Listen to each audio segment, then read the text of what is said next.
কষ্টরা আমাকে ভীষণ ভয় পায়। লিখেছি আমি মীর আব্দুল আলিম। আমি কষ্ট পাই না।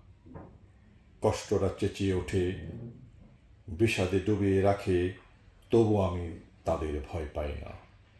অকৃতজ্ঞের কষ্ট, স্বজনদের অবহেলা, ব্যথা যদি দাও, তবু আমি হাঁটব আমারই পথে। কষ্টরা ঝড়ের মতো আসে, বুকের পাঁজর ভাঙতে চায়, কিন্তু আমি দাঁড়িয়ে আছি অগ্নির মতো শিখায়। এমন কষ্টের পাহাড়ে জীবন যদি গড়িয়ে আসে, তবু আমি থামব না, আমি নই সেদিনের কৃতদাস।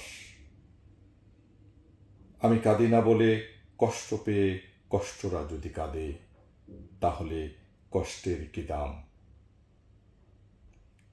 কষ্টরা যতই আসে আমার শরীরে আগুন ছড়ায়, তবু আমি দাঁড়িয়ে থাকবই। কষ্টের ছায়া মুছে যাবে একদিন।